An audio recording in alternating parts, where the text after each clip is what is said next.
Hey, what's up, guys? Welcome back to the channel. We're here with the Acolyte Episode 8, the finale. Of course, there will be full spoilers in this video, in this discussion. So if you have not seen Episode 8 of the Acolyte, please go do so if you have any desire whatsoever to finish the series. If you're just here to get our thoughts and to get our reaction, immediate reaction to the conclusion of the Acolyte Season 1 or hopefully Acolyte series, there will be spoilers. With that said, Episode 8 of The Acolyte for me is one of the better episodes of the series. However, I do not think that it rises to the levels to redeem this show at all, especially from the eyes of like a Star Wars fan. I would say that this episode is akin to a restaurant experience where you walk into the restaurant and it's sort of dirty. They're not really welcoming. They take you to your seat, your table. The service is not very good, but when they bring out the food, the majority of it also not quite to your liking. But let's just say that one of the sides, say you get like mashed potatoes. Say the mashed potatoes are absolutely excellent, and you really enjoy them, and the mashed potatoes is a really good experience eating them, and you've enjoyed your time while you were on that portion of the meal. But again, once that is gone, you return to the rest of the experience, and the rest of the food is either bland or outright bad. And the question would be, how would you consider that restaurant experience? Would you consider it an overall positive venture or a negative one? And for me, and I think with a lot of people, we will find it an overwhelmingly negative experience overall. And the quality of the Acolyte as a whole is not very good. And I will say, now that I've seen the whole show, that it is definitely one of the weaker, if not definitively the weakest Star Wars project of the Disney era. Now with Episode 8, I do not think that Episode 8 is as low quality as the rest of the series is. And again, this is a review of Episode 8. This isn't a review of the entire series of The Acolyte. I still have a lot of bad things to say about this episode, but I also have some small little things that I quite enjoyed. So I'm going to, break it down in terms of where the episode, how it is presented to us in chronological, because that's how I took notes. So I want to start from the beginning and basically go ahead and point out things that I liked and then stuff that I really did not like. The big talking points of the episode are obviously going to be the Darth Plagueis cameo, which is the big one. And then a lot of the reveals with Vernesta. Unfortunately, the passing of Jedi Master Soul, which really made me mad, quite frankly. I thought that Soul was a character that was done such a disservice and disjustice by his death, that it just made me completely just log out mentally in terms of any investment with the characters of Osha and May, who I already didn't like. But just their back and forth emotions. 1 second they're fighting, the next second they're crying over how much they've missed one another and they forgive each other. 1 second, literally after Osha bleeds Soul's kyber crystal and the lightsaber turns red, she's talking about returning to the Jedi, and that just does not make sense. The continuity of the characters does not make sense. Also, the thing sort of bugged me. Everybody called out that Vernesta was likely the individual that trained Chimere, which was right. Now, it's quite frustrating for me when these big reveals are just sort of set up ever so lightly, and the creators of the show are holding back far more interesting stories and far more interesting aspects of the universe as a whole going on behind the scenes. Unfortunately, the story happening behind the Acolyte is easily twice as interesting as the Acolyte itself. And I'm talking about Plagueis and his ventures on Baldemnik, and then Vernesta and her relationship and past with Chimere. Again, the character of Vernesta, I don't know if as an audience we're supposed to root for her and like her, or if we're supposed to condemn her along with the rest of with May and Osha. It's just completely inconsistent in my head. The Acolyte is consistently inconsistent. With that said, there's some stuff that I liked. The biggest detail that I appreciated about the show, actually, is a callback to some fairly deep Legends lore. And that is the fact that Chimere constructed a lightsaber Shoto that he hides within his lightsaber, likely as an attempt to counteract Vernesta's light whip. And that comes from Luke Skywalker in Legends continuity with Lumaya, who also had a light whip, although hers was different and way cooler. Luke constructed a lightsaber Shoto so that he could manage the tendrils of the light whip and keep his main lightsaber as a viable offensive weapon. And I thought that little piece of lore was interesting. I disliked greatly how Osha went straight to the dark side. I found myself having to constantly remind myself which of the two twins I was watching. I don't know if you had that thought or anyone else, someone watching had that thought as well. Like, even when they're color-coded, I am struggling to invest in these characters whenever they're on screen. I thought their little fight between one another was incredibly boring and pointless. I absolutely hate in the Acolyte when a character can all of a sudden disappear for no good reason. It's happened like a bunch. They do that Batman thing a lot, don't they? A lot. And it had me thinking back to like Empire Strikes Back. When Darth Vader disappears and Luke can't find Vader, the duel is set up in a way for that to happen and for it to, make sense and play out. And it more speaks to Vader being tactical. But that's just the writing of their fight being so much better.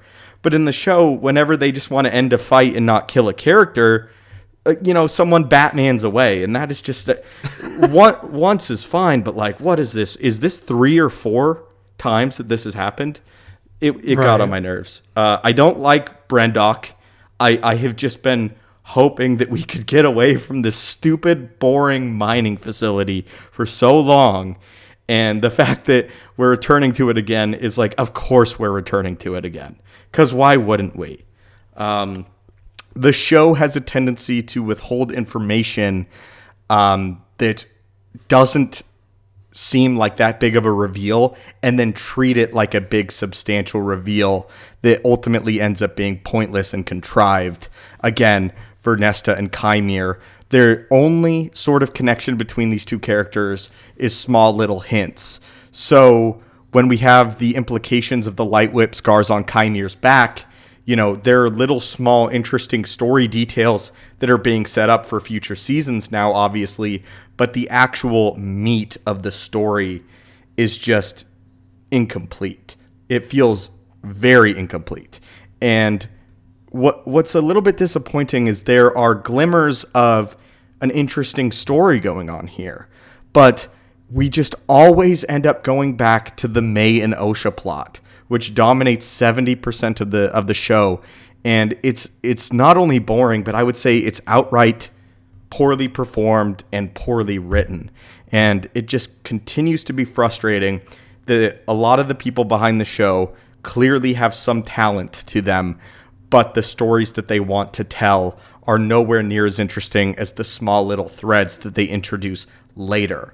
And as a result of that, The Acolyte comes off as an incredibly thin show, which I think is very unfortunate, because if they could take 3 full seasons of The Acolyte and they did away with all of the filler and all of the plot that was uninteresting and they really focused it up, they could maybe take that 3-season arc and make a pretty compelling show.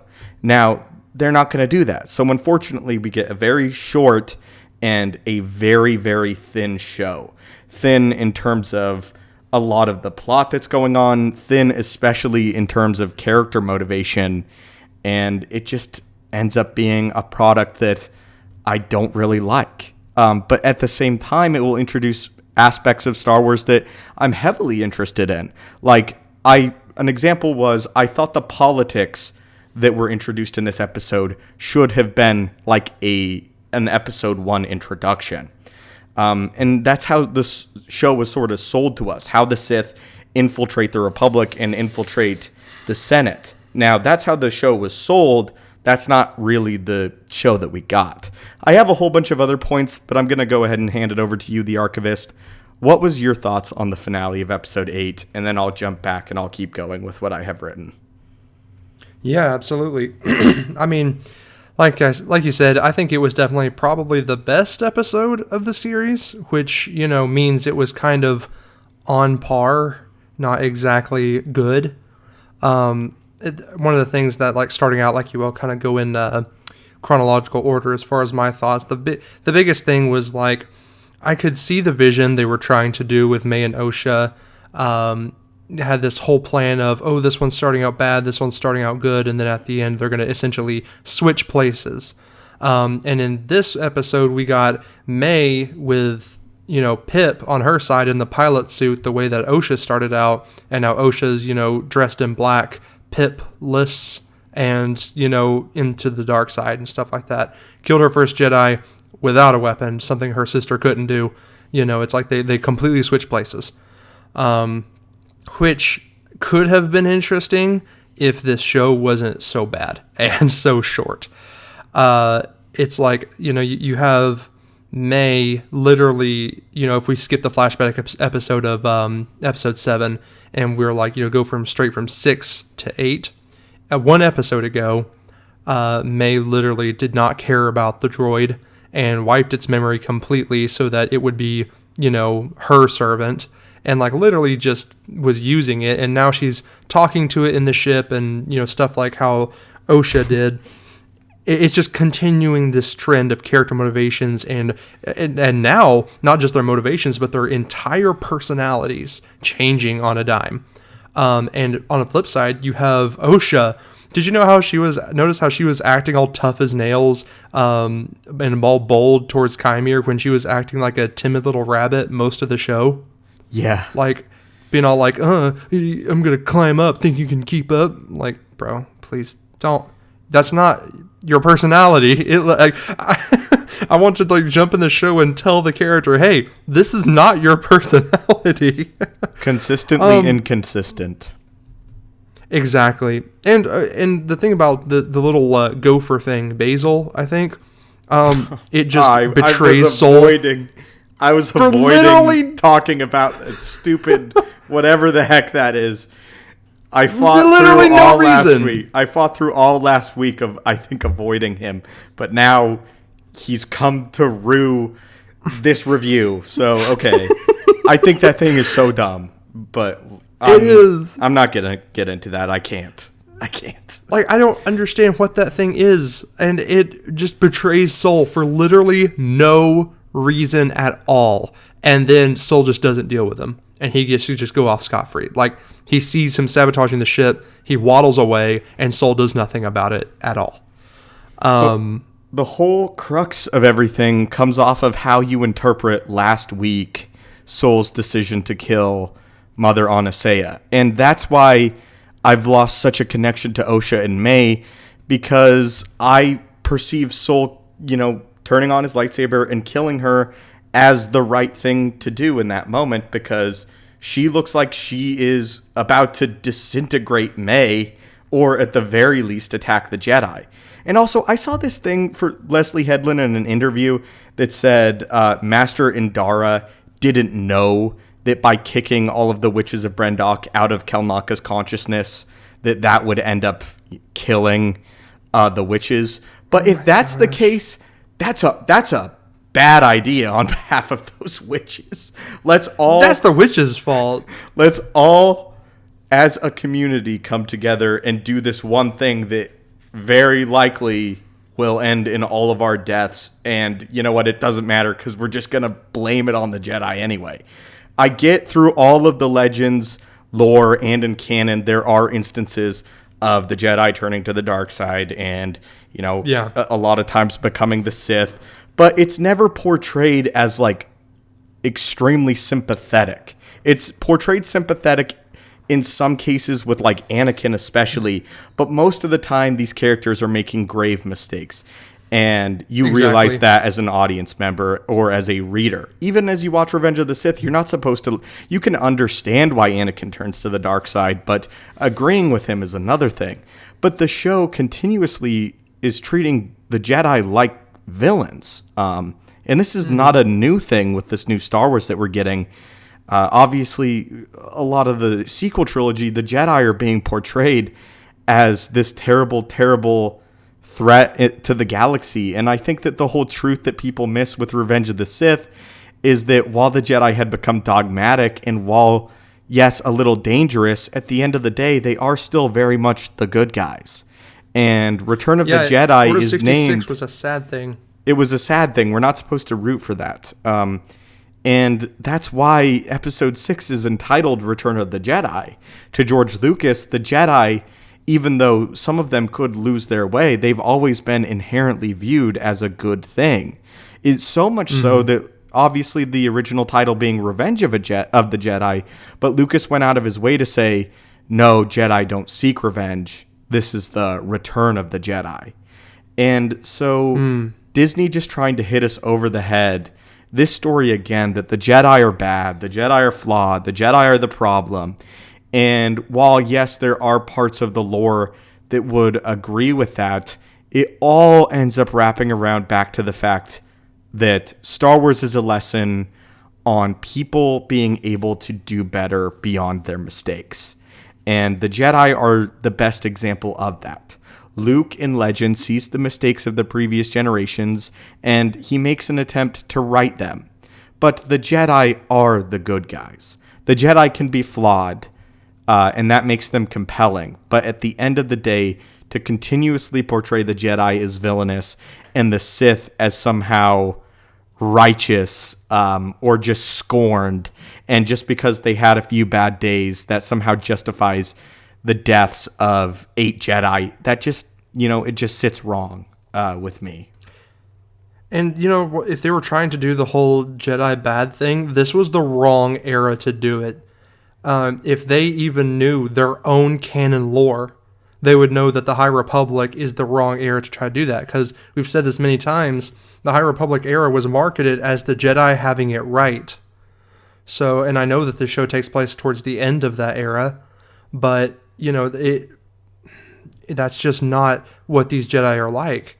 And it, like you say, if they had introduced this sort of political trouble a lot sooner, and we got to kind of see the kind of pressure that the Jedi were under and how they're starting to make some bad mistakes, covering things up from the Senate because the Senate's starting to get a little bit too, involved in Jedi business, that would be fine. And we start to see the decline of them becoming more political and a little bit more, I guess, sneaky, or just true appeasing to the Senate.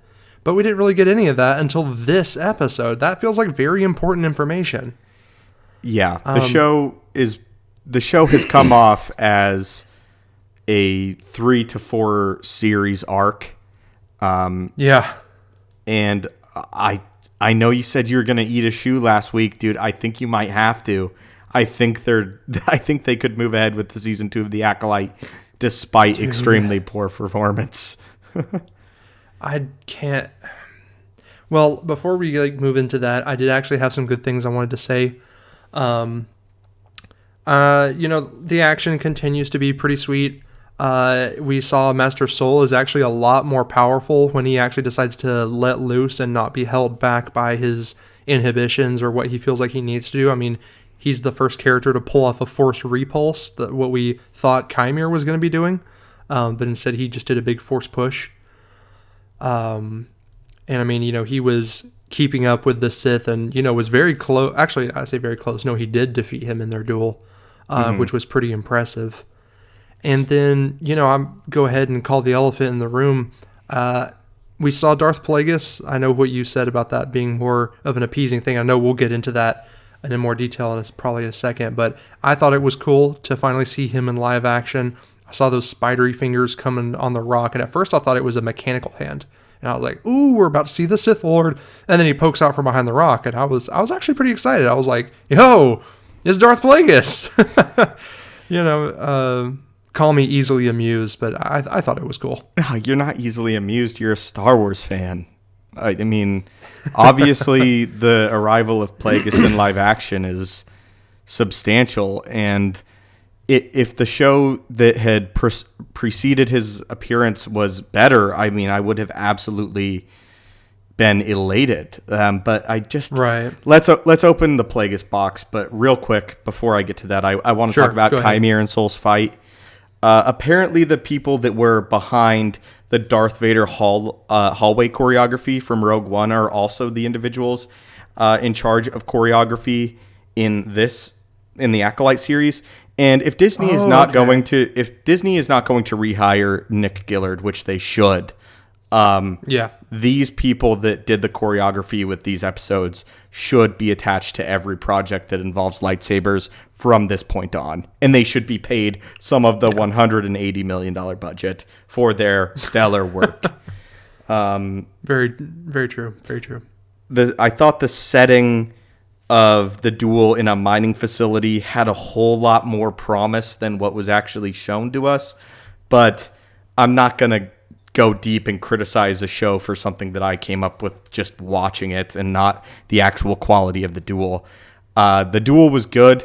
It's not the best we've ever seen in Star Wars, but very solid. No. All right, man. I think I'm ready to talk about Plagueis, if you are. Okay.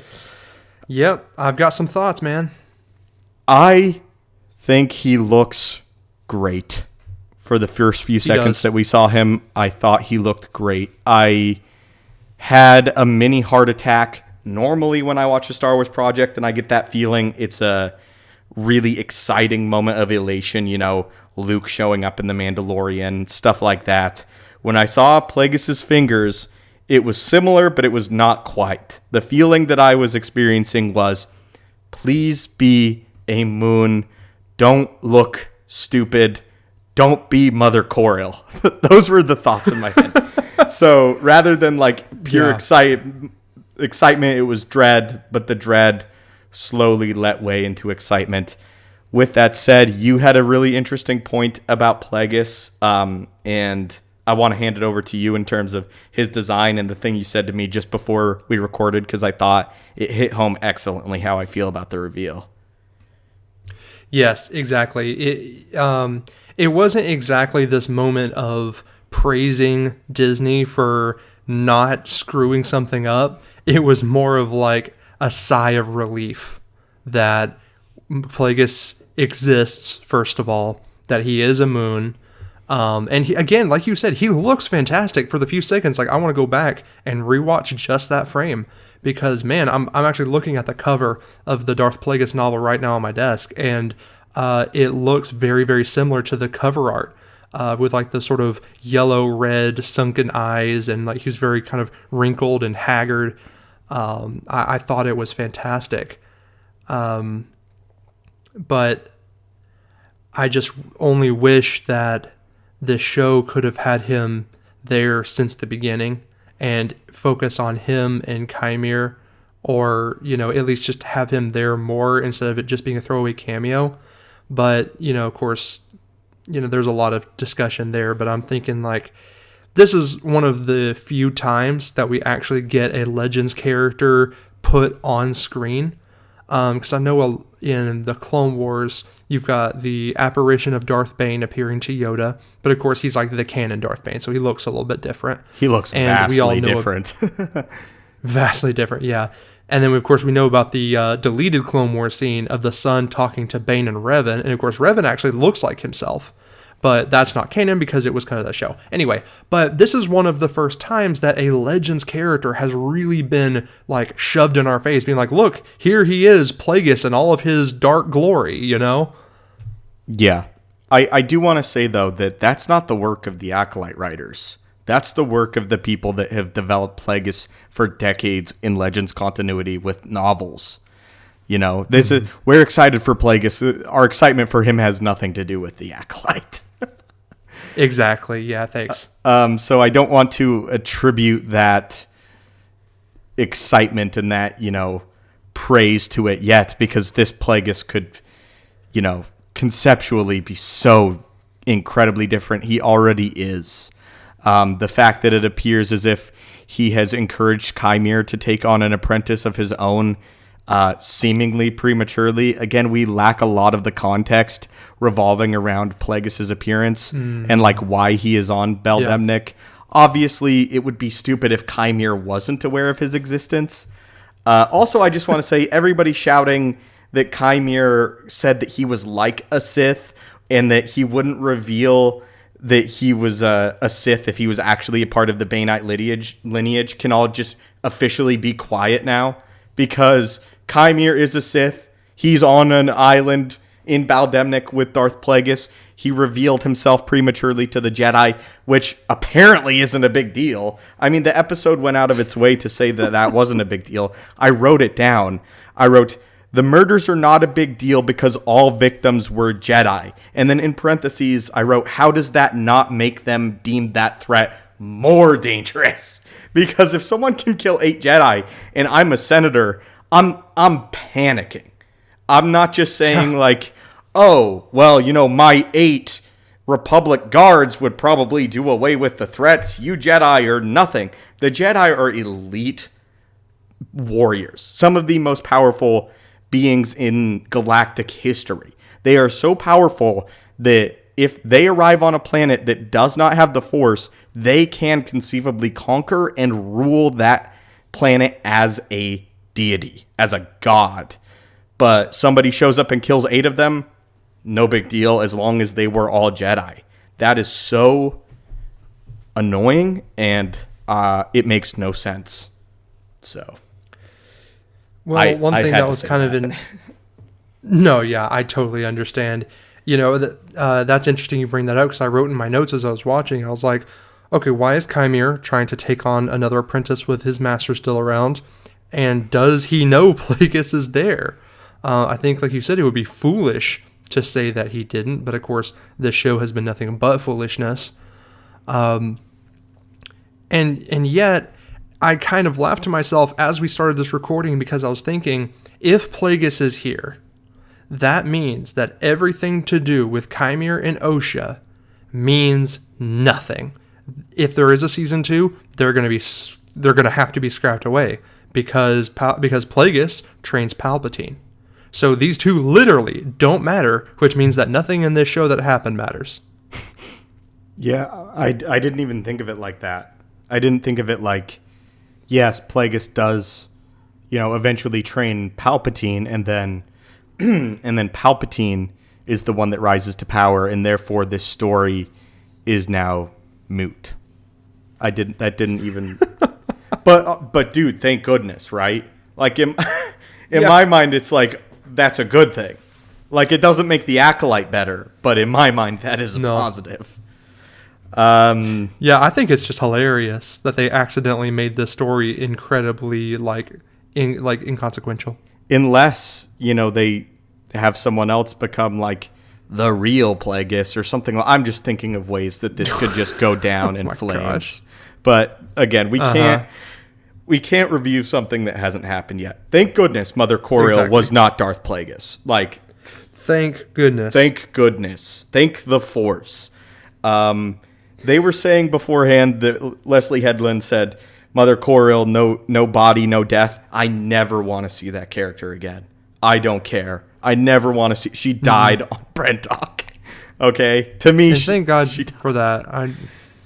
No, she didn't actually die, though. Leslie Headland. I want to make that clear. Leslie Headland said... She didn't? No. Leslie Headland said in an interview that if there was no body, there's no death. So Mother Coriel is out there somewhere. I'm just saying that for me right now, until I am faced with Mother Coriel on my screen again, I'm saying she's dead. Okay. What else do we got? Plagueis is obviously going to learn how to create life through Mother Coriel. The whole big speech with Master Soul being like, oh, you know, they learned how to manipulate life, and then that makes them so powerful. And then it's like, oh, that's why the Sith want to, that's why the Sith want Osha and May, is so that Plagueis can access that ability to learn how to create life. So we already know why Plagueis is interested in them. That's going to be treated as some massive reveal in season 2 when anyone with like 2 brain cells could put that together. Especially I hate that so much because that. Yeah, so I guess the whole big thing is that like Osha is not going to be intended to be a Sith. They're just sort of gonna trick her.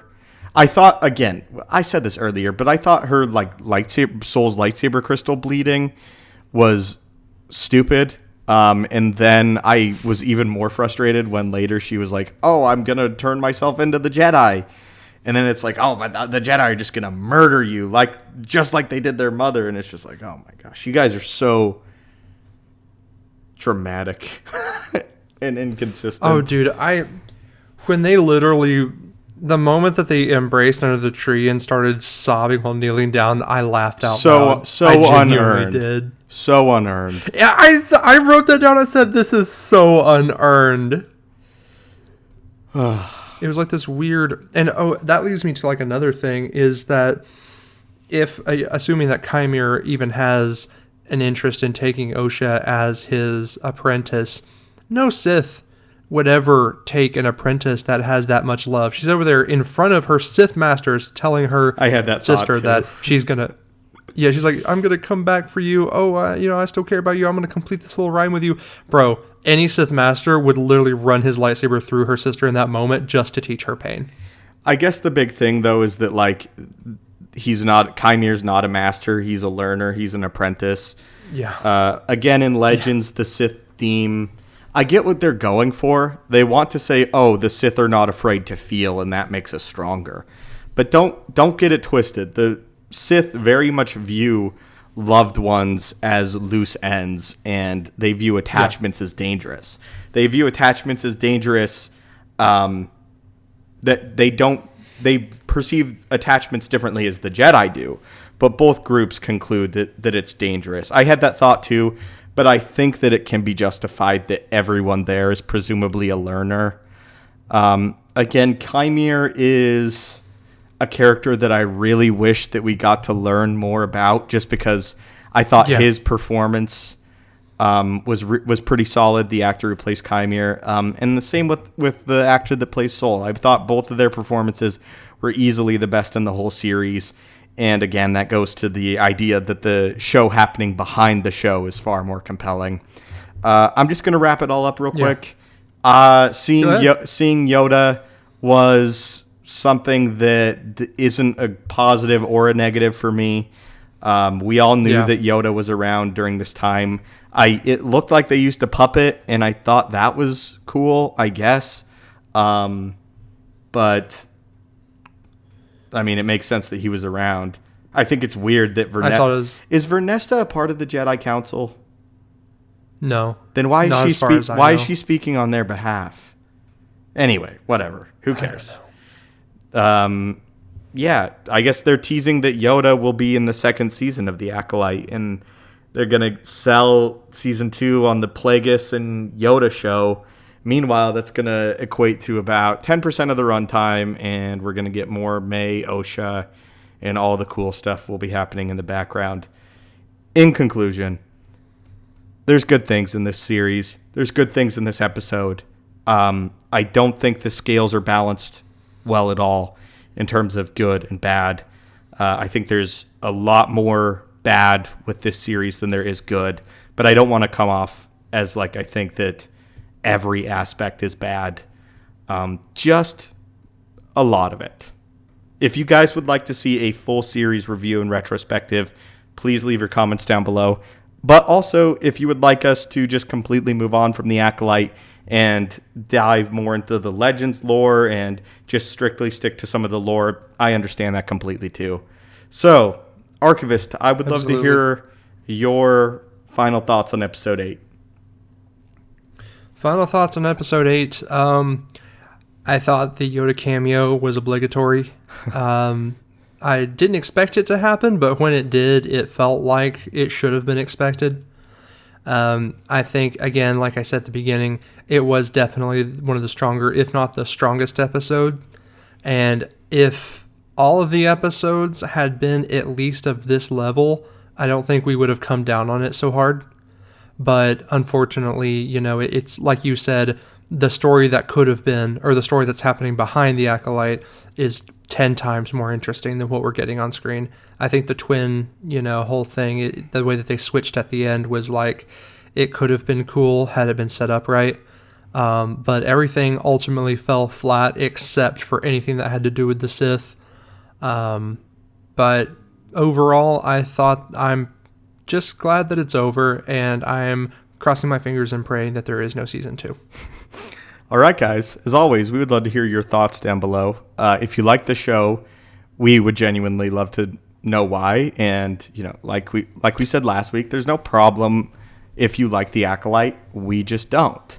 But if you didn't like the Acolyte, obviously would love to hear your thoughts down below as well. Stay tuned for more discussions. It's been an honor seeing a lot of the reception on these, and both of us, speaking for me and the archivist, we are exceptionally grateful for the support, especially when venturing out and exploring a